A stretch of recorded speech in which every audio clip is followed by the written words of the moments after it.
is going to be arithmetic sequences. So we kind of dabbled into it last class, kind of spent some time on it, but we want to go ahead and see maybe creating equations from it and so forth and putting it all together. So, looking at it, it says a sequence is arithmetic if the difference between the consecutive terms are the same. We talked about a common difference. We were talking in last classes, we've talked about similar programs. We were saying, hey, in Algebra 1, we called this certain things, and we'll get to that in just a moment. So the sequence A1, A2 is arithmetic if the number D such that A sub 2 minus A sub 1. So you take the next term and subtract it from its previous term, and therefore you start seeing this common difference. You guys did the same thing in Algebra 1, except you did it on a table. For the table, you're kind of going down the table, finding if there was a common difference. Remember delta y over delta x? Well, what you're doing now is finding delta y. Delta x, however, in this scenario is always going to be 1, because every time I go to a next term, I'm only increasing by 1. So a sub 1, a sub 2, a sub 3, a sub 4. So that delta x is always going to be a common difference of 1. So when we look at it, it says the nth term of the arithmetic sequence is defined as a sub n is equal to your first term plus that common difference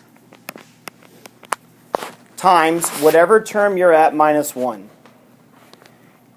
And basically, guys, if we were to take a point-slope formula, if you were to take that point-slope formula and kind of rearrange it, it would look exactly like this.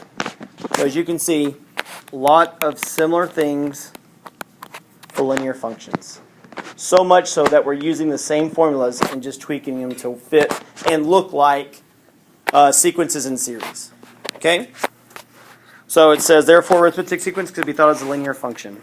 So it goes on to say, says, find the formula for the nth term of the arithmetic sequence whose common difference is 5 and whose first term is negative 1. So common difference is 5, so that's D. Your first term is negative 1, so a sub 1 is negative 1. And so we go to our equation we just wrote out in our notes. Teachers, please pardon this interruption. They will be doing some work on the building. If you hear the fire alarms go off in the next 15 minutes, disregard, no reason to evacuate. Hopefully that won't be the case, but again, if you do hear the alarms, no need to evacuate. Thank you. So you go in, you use the formula, and from there you go ahead and plug in what's given to you in the problem. Your first term is negative 1, your common difference is 5, and now we go ahead and clean this up. So we distribute the 5, and you end up with, well, we'll just do the whole thing. A sub n is equal to negative 1 plus 5n minus 5. Combine like terms after you distribute, and you get your final equation. A sub n is equal to 5n minus 6. And that tells us specifically this. If I have a sequence whose common difference is 5 and starts with negative 1, using this formula, I can easily find the 15th or 107th term of this sequence. I can plug 107 into n, multiply times 5, subtract it from 6, and now give me what term would be the 107th term. That n represent what term number you're finding, okay? So, let's go on and see some more. Find the formula for the nth term of the arithmetic sequence whose common difference is 3 and whose first term is 2. So, again, using our common difference or our arithmetic sequence formula,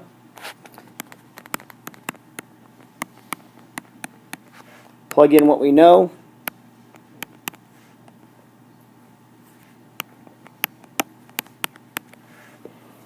And then after you plug it in, you simplify.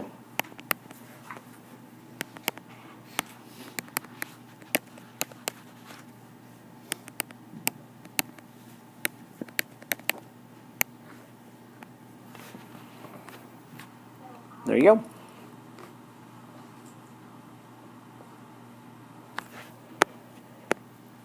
Now it goes on to say, find the formula for the nth term of the following sequences. So now it just gives us the sequence. It's not going to specifically tell us the common difference and the first term. We just have to find it from the problem itself.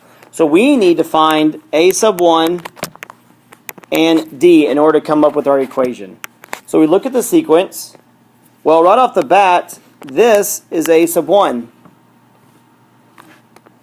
So we start off with negative 3. And then we ask the question, what am I doing every time when I move up to the next number? Adding 4. So it is a common difference of positive 4 or plus 4. There you go. Will be written out like that. Mm-hmm. Mm-hmm.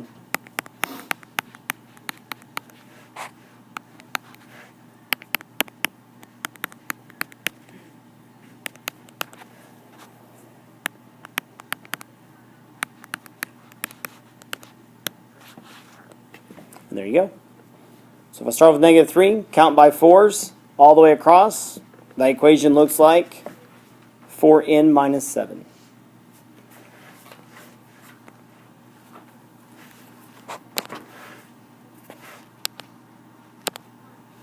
All right, so let's scroll up to the next one. It says writing the terms in arithmetic sequences. So now the idea is, now we know how to write the equation, and we know the equation that, hey, from here, give me what term number you want, and I can plug it into the equation and find that term value. So here's what we're doing now. So it says the fourth term of this sequence, so a sub 4 is 20, and the 13th, which is a sub 13, is equal to 65.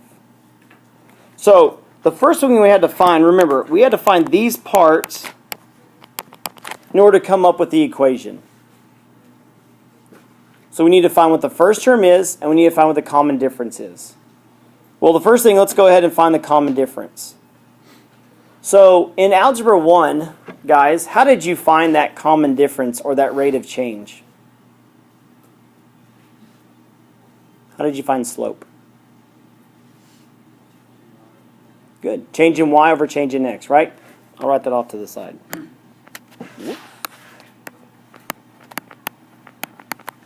Delta y over delta x, right? Change in y over change in x. Well, the way we're going to do it here is to find that common difference. It's actually the change in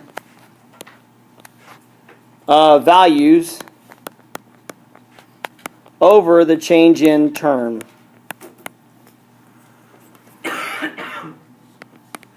So the change in value, well, we pick the second value. We pick the highest term value, which is 65, and you subtract it from the lowest term value, which is 20. Over the 13th term minus the 4th term. So it looks similar to finding slope. Y is going to be your value at that term. X is going to be your term number. So we do that, and you end up with 45 over 9, which ends up being 5. So, common difference is 5. So far, so good. We're halfway there. All we need is one more. All we need is one more thing, and that's the first term. We have a few options here. If I know the fourth term is 20, and we're counting by 5s, what do you think we need to do? Subtract. So if I'm at 20, and that's the fourth, which means the third term is going to be what? 15. Second's going to be, and then the first is going to be, and so we can find that way. Not bad when it's 4. Not too bad when you're in the fourth term's already given to you. Sometimes they give you like the 17th or the 27th. That's going to take a while. So we'll see what that looks like in just a moment. But for now, you can just start with low numbers. Just count that way, the opposite direction, okay? So we have our two things we need, which is, so a sub n is equal to 5 plus 5 times n minus 1. 5 is your a sub 1. The second 5 is your common difference.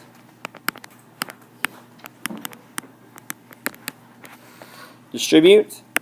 Simplify.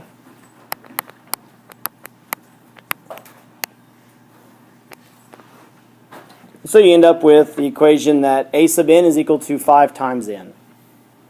So if I want to know the 20th term, just multiply it times 5 and it's 100. Now one thing about this is, and you're going to have a calculator, guys, that you're going to be able to use on the test. So when you go back on this, you could easily check and say, let me check my work real quick. 13th term, which means n equals 13, is 65. What if I multiply 5 times 13? Do I get 65? Yes. Yes, you do, so it's correct. That's how you can check. All right, let's look at the next one. The 8th term of the arithmetic sequence is 41, and the 12th term is 25. So n equals 8. A sub 8 equals 41. N equals 12. A sub 12 equals 25. So again, we'll go back up. The change in values over the change in terms. So D is equal to 25 minus 41. Guys, don't always think the bigger number needs to be first. And then it's going to be 12 minus 8. 16, negative 16 over 4. Negative 4. Think about it, guys. The 8th term is 41. We go out 4 more terms. That value is now decreased to 25. So is that common difference going to be positive or negative? It's negative because we're counting down. We're counting down, so therefore that common difference needs to be a minus something. So D is equal to negative 4. Now we just need to find A sub 1. Now, granted, we could start with 8. And if I was to go down to 7, 6, 5, 4, 3, 2, 1, what am I going to do every time to the value?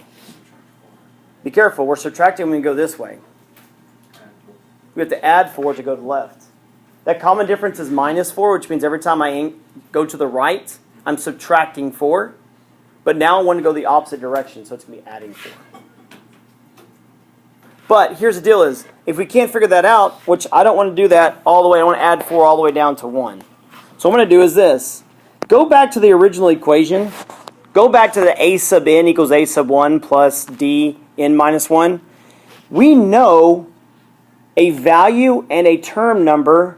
Well, actually, we know 2 of them. We can use any of those and plug them in. So I could do this.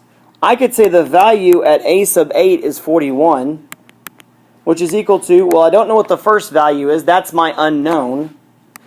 Minus the common difference, which we just found is 4. N is 8 because it's my 8th term that equals, it's my 8th term that equals 41. And that's what I'm plugging in. And then minus 1. And so now we have an equation with one unknown and we can solve for it. And just so happens the one unknown is the one thing we need in order to finish off our equation. So, what is that, 28? And then you do, should be 8 minus 1, which is 7, times 7 is 28. Then add it to both sides makes 69. So, 8 sub 1 is equal to 69.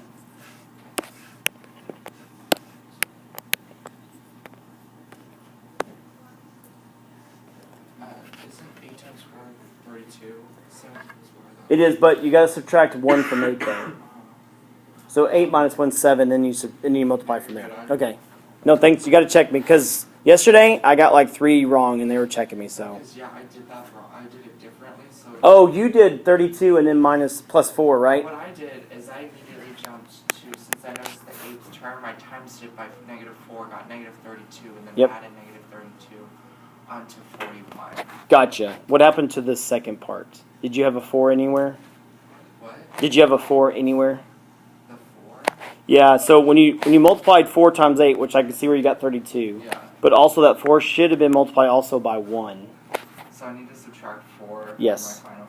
Yes. Okay, yeah, because I got 73. So subtract 4 gives you that 69. Johnny? I did something different, but I don't know if it's gonna work every time. So what I did was, so if we have A of 8, like to get to A of 1, you just need to subtract that by 7. So I multiplied negative 4 by 7, and I give you negative 28. Works. And if you add just 28 to 4. That works? Yeah, you could easily do that. It's because you did something like this. How would that work?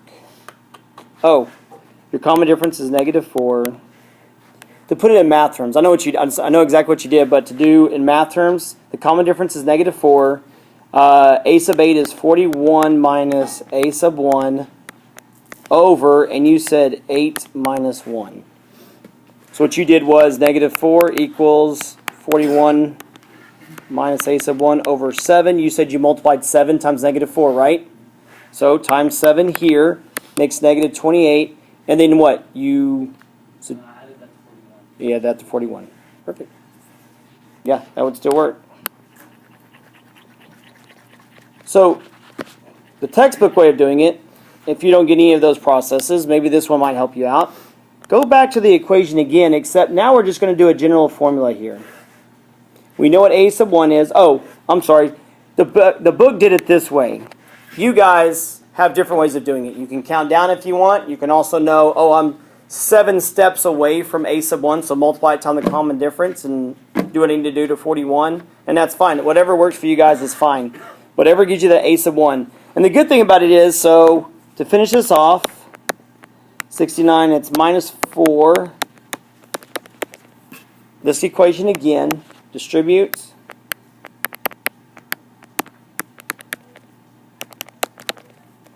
And you're left with a sub n equals 4n, negative 4n plus 73. And you can check. So if Johnny goes through and tries that step again, after he gets done, plug in 8 into this equation. Well, 8 times negative 4 is negative 32. Negative 32 plus 73 is 41. That works.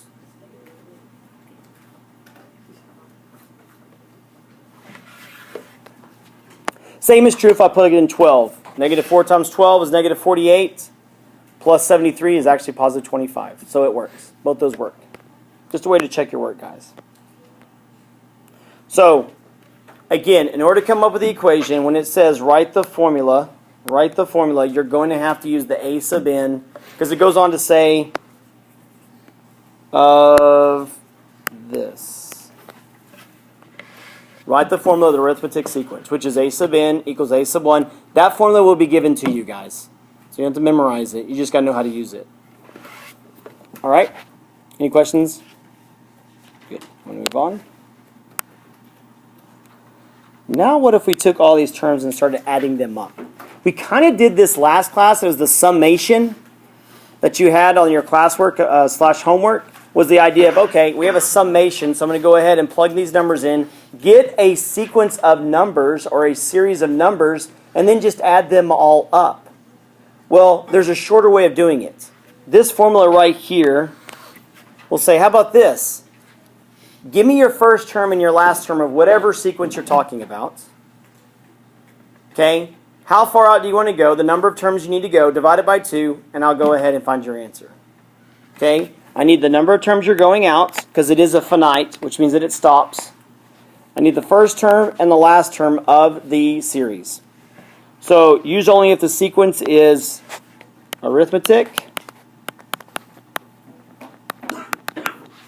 which in parentheses means, oh, bless you.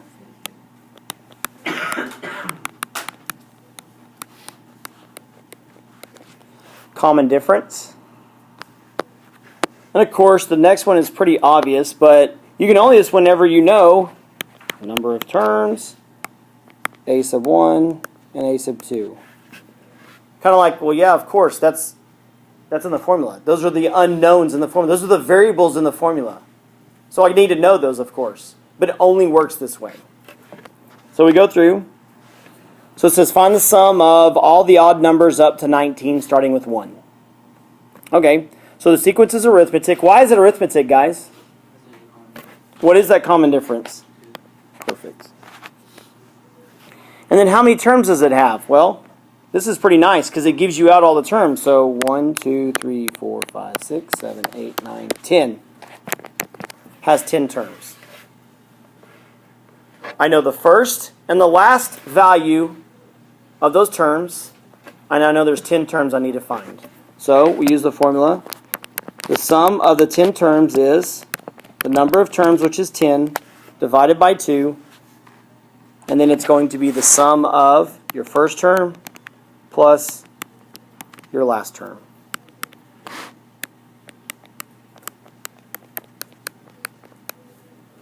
Which gives you 100.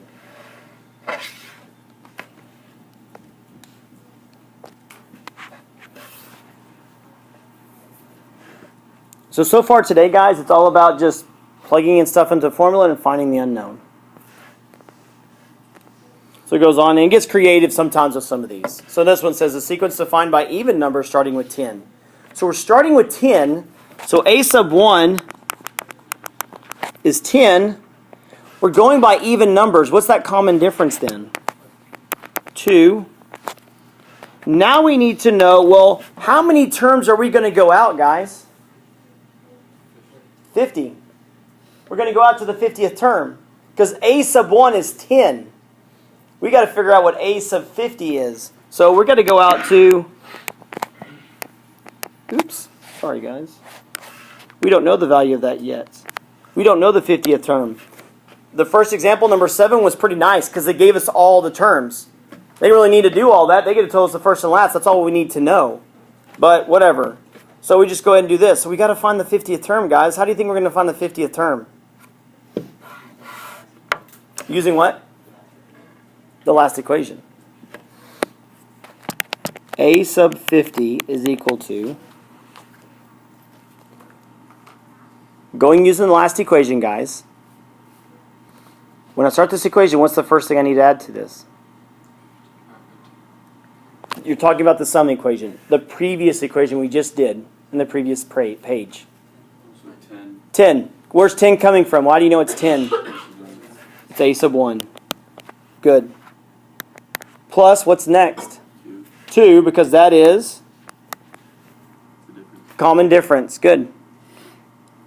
What's in? 50. Do you see that a sub 50? That number, that subscript, guys, should always match what is in the parentheses here. Always match. Which means when I go back and even write a general formula equation, a sub n equals, inside the parentheses, that now 50 turns into n. Because now it's an equation, right? All right, so we go ahead and clean this up. So what, 49 times 2 is 98? 108? Did I get that right? Same mistake I made last time. Did I get it right? 49 times 2 is 98.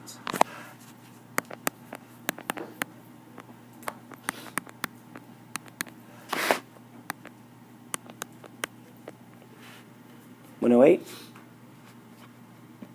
Some of y'all need to double check me on this. Like I said, I was pretty off last class, so. I got a head shake from Emma, so I'll take that. All right.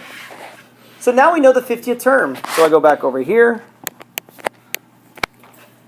And now those are the 3 things I only need to know in order to use summation.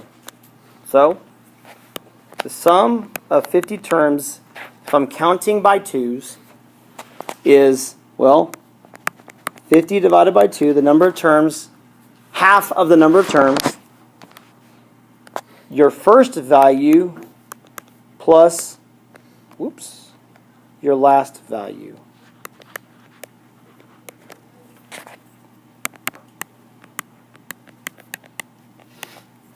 And so you get 25 times 118. Daniel, do you know your 25's tables, times tables? Kinda. Do you know it up to 118? Not quite. Say it again. Just top of your head. Off the top of your head, Mason. I'm feeling 2950. Or 295 0. Okay. Had some people that. So this is not 108, it's 10.8. Who says numbers like that? I don't get it. All right. So there you go, 2,950, and you're done. That's the sum up to 50. So the idea was you need to know 3 things: term number, first value of the first number, first term, and then the last value of the last term. 3 things is what you need to know. Now, some of that will take some hunting and going and finding. Of course, you're going to see a lot of, and so far, guys, this equation has reared its head up almost every single problem we've done, in some form or fashion. If you need to find the first term, all right, we're going to use this formula that I just started. You need to find the value of the 50th term, all right, we're going to use this formula because that's where it's at. So it's always going to see around. So make sure, like I said, it'll be given to you guys, but you got to know how to use it when you need to use it. Okay, find a 150th partial sum of the arithmetic sequence 5, 16, 27, 38, and 49. Well, we know the first term, right, guys? What's the first term in this sequence? 5. Can we find the common difference? It's 11.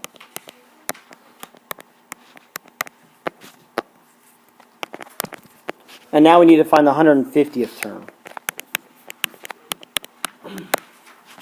So again, just exactly what we did before. I think this was made for class practice, but I'll stop in and help you. All right, so the 150th term is equal to your first term plus your common difference times 150 minus 1.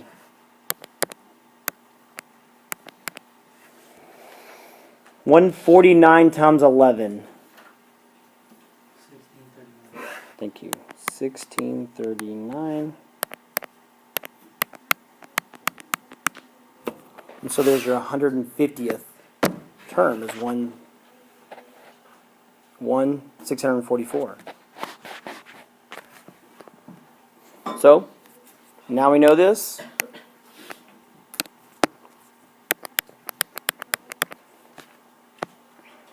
And so then we go through now and use our sum. Up to 150 is 150 over 2. First value plus the value we just found, the last value.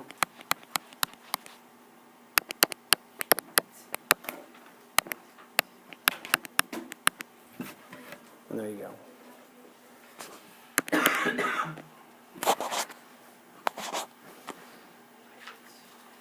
$126,317, right? I don't know. I just picked some random numbers. Does anybody have the answer to this one? I don't have a clue.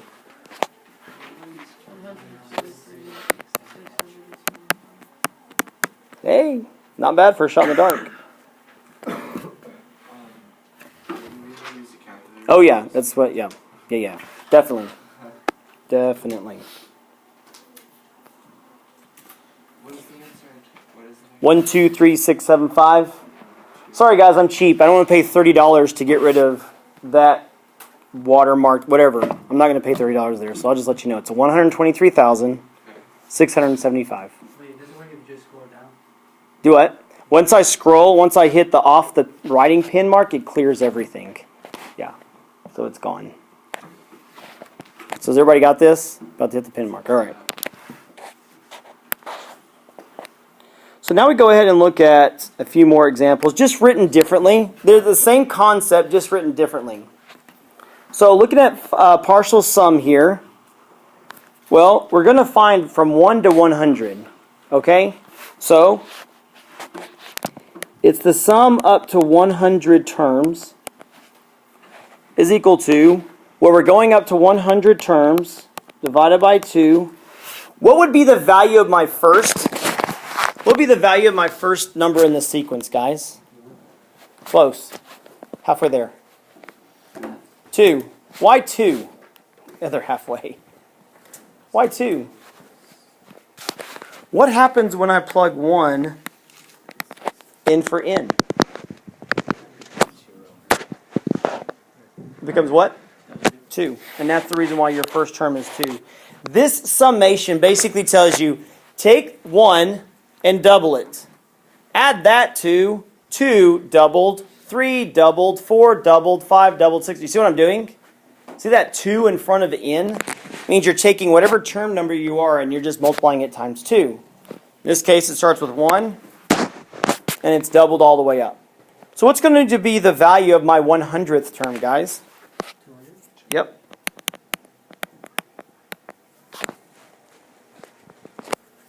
So you get 50 times 202. What? 10,100? 10,100? 10, 10, 0?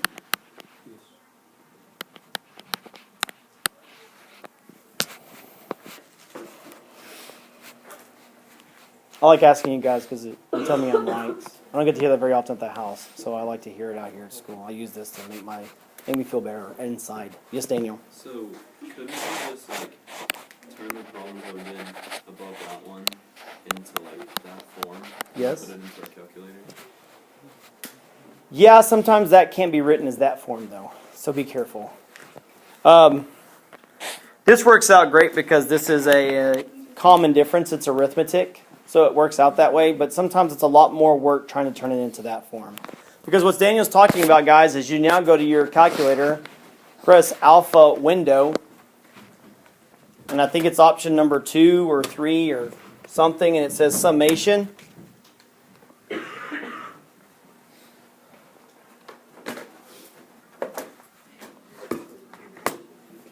Summation. From there, you can go ahead, and it says, and it brings you up the summation symbol with all the things it needs to find out. Oh, what is it? 8? You're welcome. Go ahead, can you pass me that? Huh? Alpha, what is it, 2? Thank you. Alpha window 2. Tanner keeps it. Oh, thanks. You passed them all down. That one you keep. I'll take this one. Did you get one, Dylan? You missed one? I'm not throwing that away for you. I hope you no, I know that. Sean, did you help everybody else on this side? What did you say? You take care of west side, I got east side? I just helped my girls out. Oh, just the girls. Wow, okay. Wow. That's right. Austin doesn't have one. Tyson's in a whole nother world over there. Tyson, you good? Yeah. Yeah? Are you the young?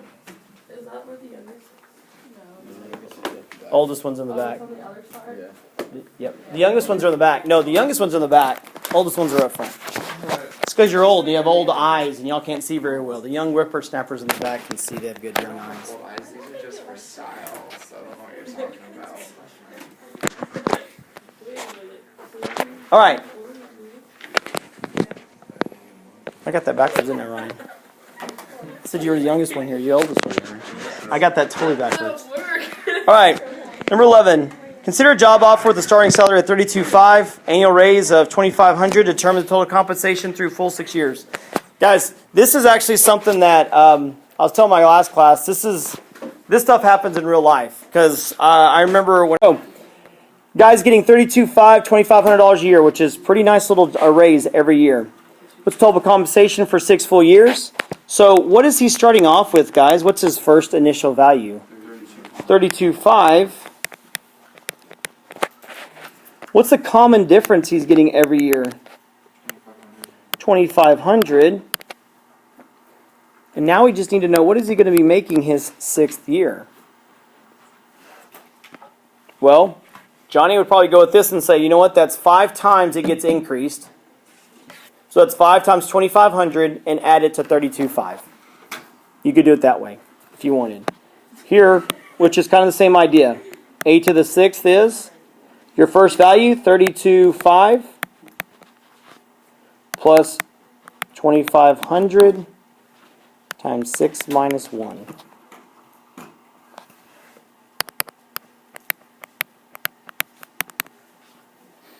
that 125? 12,500? Because it's 5 times 2,500, right?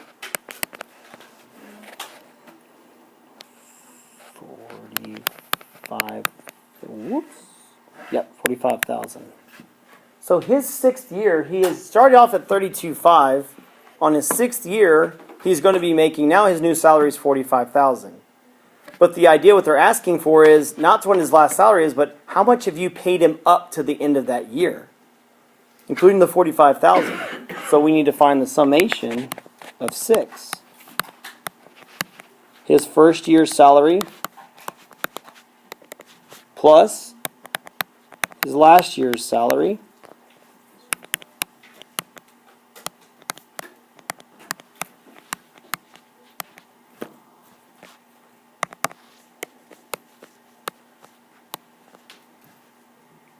what is that, 232,500? Is it right?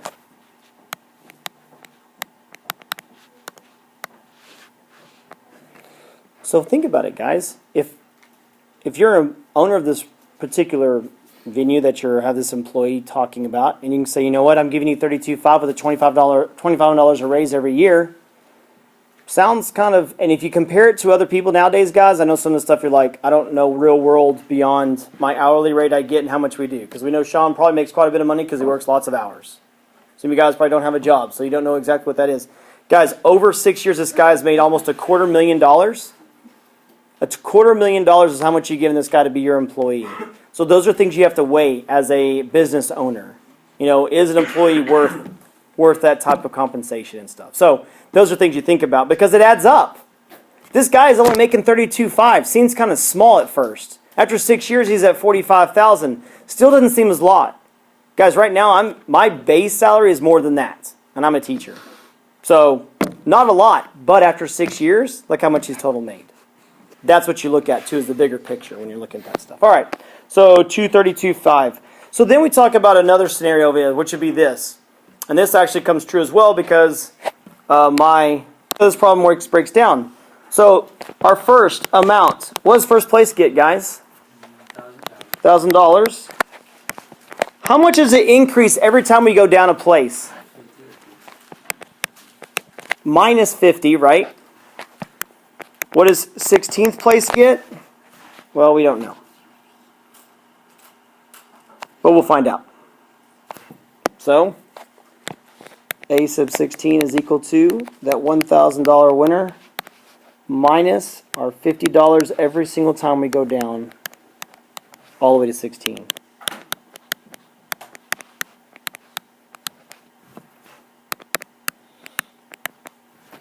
And so you go ahead, your calculator goes through, tells you, and you make 16th place, gets $250. I'll be okay with that.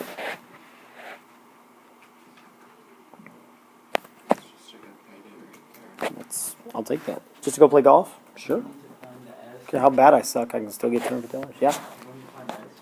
Well, we are. Because now that's the thing. It says what's called total compensation. Guys, when you see these word problems, look for those key words, total compensation, arithmetic, formula and all that. Look for those as you go through. So, the sum up to 16 places is 16 divided by 2. First place gets 1,000. Me, I get $250. And so you end up with what? It's 10,000 even.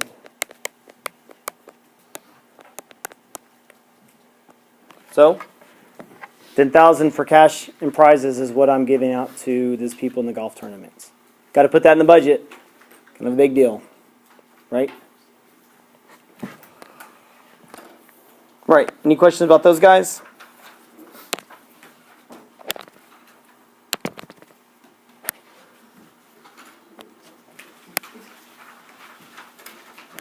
And you should have already done the next one, right?